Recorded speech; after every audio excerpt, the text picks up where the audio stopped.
Wow, this weekend's NFL wildcard games, they were a wild ride. Yeah, they were. Definitely lived up to the name wildcard weekend. We're going to dig into all the action, go beyond just those final scores, try to really understand, what these wins mean for the teams and the playoffs going forward. We're working off a recap article called the NFL Wildcard Round Recap, a weekend of high stakes and big plays this week. But we'll be, as always, adding our own insights and expertise to give you that real deep dive perspective that you come here for. Yeah. I think what's really exciting about this weekend is that it really threw a lot of predictions out the window. Right. A lot of upsets. I mean, the playoff picture is completely reshuffled, I think, at this point. Yeah, those upsets, the Commanders beating the Buccaneers. Yeah. And the Texans just taking it to the Chargers. Wow. I don't think anybody had that on their bingo card, did they? No, not at all. Especially with the Bucs, having that Super Bowl experience. And then the Chargers, on paper, they just have this powerhouse offense. Right. Yeah. So help me understand this. How did these underdogs pull it off? What were the key factors at play here?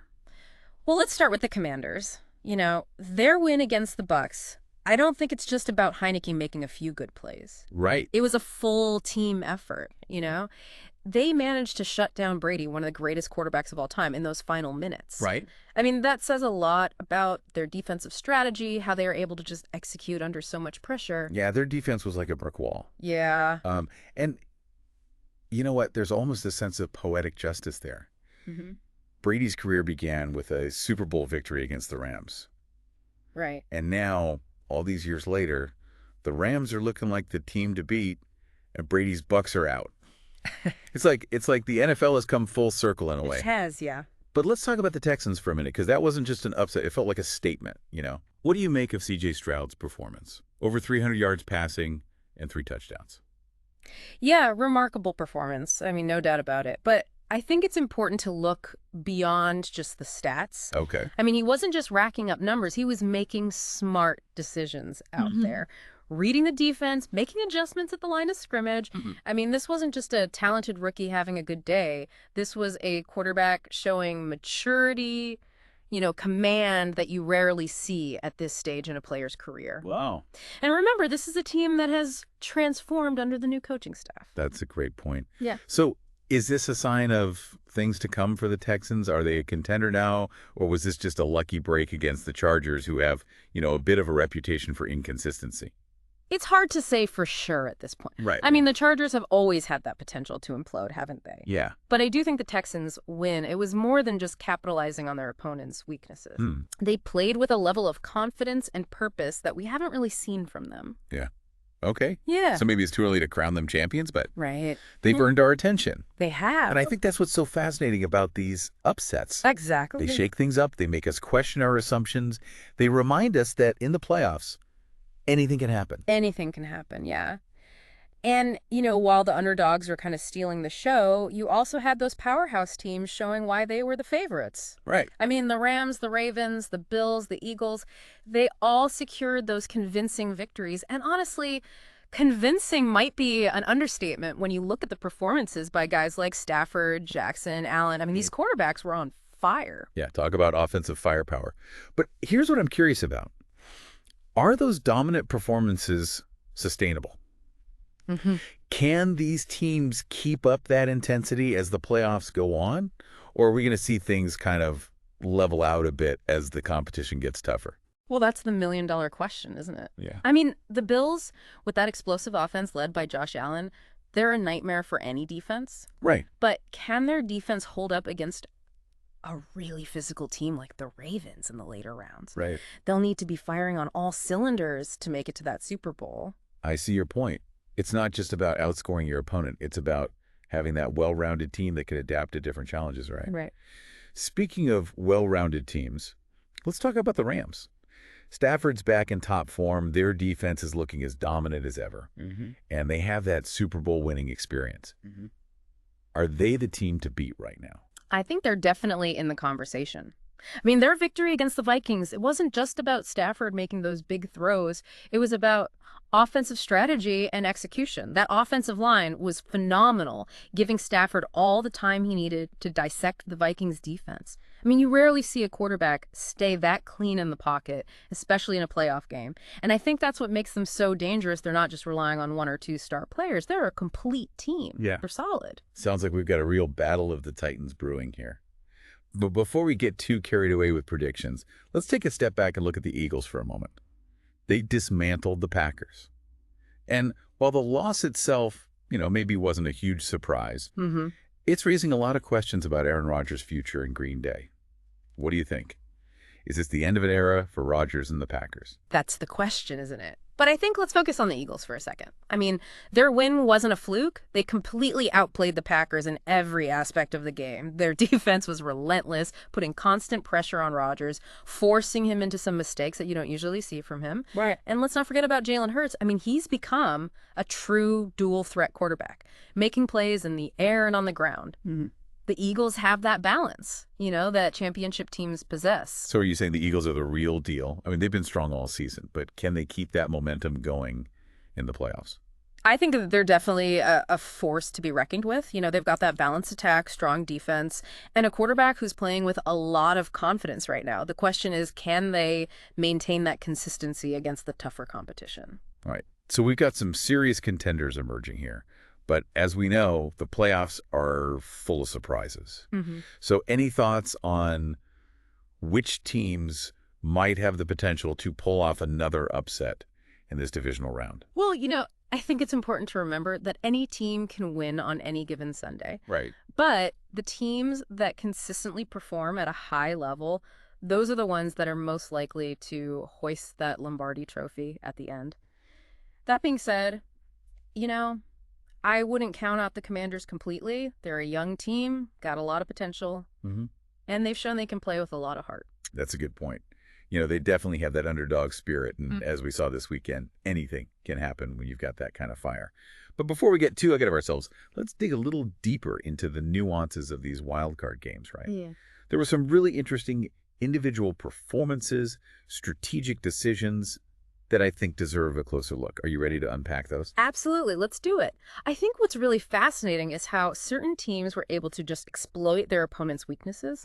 For example, the Commanders' defensive line, they were relentless in pressuring Brady, forcing him into those uncharacteristic mistakes. They clearly did their homework. They came up with a game plan that really exposed the Bucs' vulnerabilities. That's a great observation. Yeah. And it speaks to the importance of coaching. Preparation in the playoffs, right? You can't just rely on talent alone. You need a solid game plan and the ability to adjust on the fly. Absolutely. I mean, that's where that whole concept of situational football comes into play. Right. It's not just about executing the plays. It's about understanding the flow of the game, recognizing those opportunities, making the right decisions in those critical moments. And the Commanders, they were masters of that. So we're not just looking at individual performances here. We're analyzing that bigger picture, that strategic chess match between the coaches and the players. Exactly. And that's what makes the playoffs so captivating, It's not just brute force, it's intelligence, strategy, the ability to outsmart your opponent. All right, so we've covered the upsets, the dominant performances, the strategic brilliance that was on display this weekend. But let's not forget about the human element of the game, right? These players are putting their bodies on the line, they're putting their minds on the line, Right. And there were some incredible displays of grit, determination, and resilience. So what are your thoughts on some of those unsung heroes, those players who may not grab the headlines, but who made a significant impact on their team's victories? Well, I think we've got to talk about the Rams' offensive line again. Yeah. I mean, they were absolutely dominant against the Vikings, giving Stafford all that time he needed to just pick apart their defense. You rarely see a quarterback stay that clean in the pocket, especially in a playoff game. That's a great point. They don't always get the glory, but the offensive line, that's the foundation of any successful offense. Right. Right. They're the ones creating the time and space for those quarterbacks, for those running backs to shine. Yeah. Any other unsung heroes that come to mind? Well, I think we can't forget about the Commanders' defensive line. Right. I mean, they were just relentless in pressuring Brady, forcing him into those mistakes. They were a big reason why the Bucs' offense never really got going. Yeah. They were like a pack of wolves out there, constantly harassing Brady, Yes, disrupting the Buccaneers' rhythm. It was a clinic in defensive line play. it was. And it highlights another crucial aspect of playoff football, that complementary football. Right. It's not just about one unit dominating, it's about all three phases of the game. Right. Offense, defense, special teams working together. Mm-hmm. The Commanders' defense, it complemented their offense perfectly. Right. Creating turnovers, giving their offense those short fields to work with. That's such an important concept, and it's something that I think we often overlook when we're analyzing games. It's not just about individual stars. It's about the collective effort. It's about the synergy between all the players out there on the field. So as we wrap up this part of our deep dive, I'm curious to hear your thoughts on what we've learned so far. What are some key takeaways that you think our listeners should keep in mind? I think the biggest takeaway is just that the playoffs, they're a different beast altogether. Yeah. The intensity's higher, the stakes are greater, and anything can happen. We saw that with the two big upsets, the underdogs proving that they can compete with the best. And let's not forget about the coaching, the preparation, those unsung heroes that often go unnoticed. The playoffs are a true test of a team's character. The teams that are able to rise to the occasion, those are the ones that are going to prevail. Absolutely. And you know what? We've only just scratched the surface of this wild card weekend. There's still so many more details, intriguing storylines, questions to explore. Buckle up, everyone. We're going even deeper. Stay tuned for part 2, where we'll delve into some of the lesser-known stories from this past weekend, those hidden gems that you might have missed. All right, so let's shift gears a little bit here and talk about some of the individual performances that might have flown under the radar this weekend. Okay. Not everyone can be a Josh Allen or a Lamar Jackson. But sometimes it's those unsung heroes that make all the difference. I love that idea. It's like finding those hidden treasures in a thrift store, right? Yeah. The stuff that nobody else sees the value in. So who are some of those hidden gems from Wild Card Weekend? Well, we talked about the Rams' offensive line a bit, but I think it's worth kind of diving a little deeper into their performance. I mean, they weren't just blocking, they were executing their assignments with precision, picking up stunts, creating those wide open running lanes. It was a clinic. You often hear analysts talk about how a quarterback's success is directly tied to how well his offensive line is playing. And this weekend was a perfect example of that. Yeah. Stafford had all day to throw because his offensive line was giving him a fortress to operate from. Yeah. Were there any specific matchups that stood out to you? Absolutely.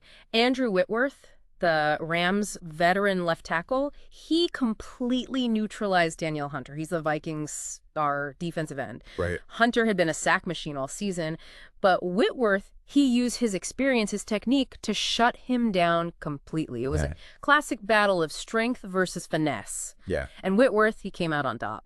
That's a great example of how those individual battles within the trenches can have a huge impact on the outcome of a game. Yeah. And speaking of unsung heroes, let's talk about that Commanders' defensive line a bit more. You mentioned their relentless pressure on Brady. What impressed you the most about their performance? Their ability to generate pressure without blitzing was remarkable. They were consistently getting to Brady with just their front four, which allowed them to drop more defenders into coverage, making it even harder for him to find open receivers. It's a recipe for defensive success right there. Yeah. Create pressure with the front four, and you can just blanket the field with the secondary. Exactly. It sounds like that Commanders' defense was a nightmare for Brady and the Buccaneers. Now, you mentioned earlier that the Texans' victory felt like a statement. And a big part of that was C.J. Stroud's performance. But their win wasn't just about Stroud, was it? Their defense also stepped up in a big way. What were your impressions of their defensive performance? Their defense played with a level of intensity and discipline that we haven't seen from them before. Okay. They were flying to the ball, making tackles, forcing turnovers, and I think a big part of their success was just their ability to disguise their coverages, confuse Justin Herbert, the Chargers quarterback. So it sounds like they weren't just reacting to the Chargers' offense, they were dictating the terms of the game. Right. That's a sign of a well-coached, well-prepared defense. Exactly, and it speaks to the importance of having a defensive coordinator who can just come up with those creative game plans, adjust to their opponent's strengths and weaknesses. It's interesting how those playoff games often come down to those subtle adjustments, those in-game decisions that can really swing the momentum. Like a chess match, where each coach is trying to outmaneuver the other. It is a chess match. Hmm. And speaking of chess matches, let's not forget about the Eagles' dismantling of the Packers. The loss itself wasn't a huge shocker, but the implications, that's where things get really interesting. Right. We talked earlier about the possibility of this being the end of an era for Rodgers in Green Bay, Hmm. but what struck you most about that game? Well, I have to admit, there was a certain sense of inevitability to it. The Packers just didn't look like they had that same fire, the same hunger that they've had in previous years. And Rodgers, he just didn't seem like himself. He was missing throws, making poor decisions. You can just see the frustration building. It was almost as if he knew deep down that this was the beginning of the end. Yeah, it's hard to watch a legend like Rodgers struggle, especially on such a big stage. But even the greatest players, they have their off days. And sometimes those off days coincide with the end of an era. It's the cyclical nature of the NFL. Right. Teams rise and fall, stars emerge and fade. Right. The one constant is change. And change can be bittersweet. Yeah. It's sad to see a legendary career potentially coming to an end, Mm, but it also opens up opportunities for new stars to rise, for the league to evolve. It's that constant evolution that keeps the NFL so captivating.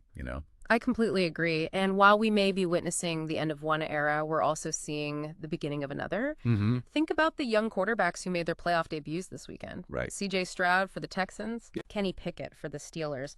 Both of them showed flashes of brilliance. And while their teams may not have advanced this time, they gained invaluable experience. That's going to serve them well in the years to come. It's exciting to see that next generation of quarterbacks stepping up on that big stage. The NFL is in good hands. Speaking of those young quarterbacks, let's go back to C.J. Stroud for a moment. We talked about his impressive performance. Right. I'm curious to get your take on his potential. Mm-hmm. Do you think he has what it takes to be a franchise quarterback in this league?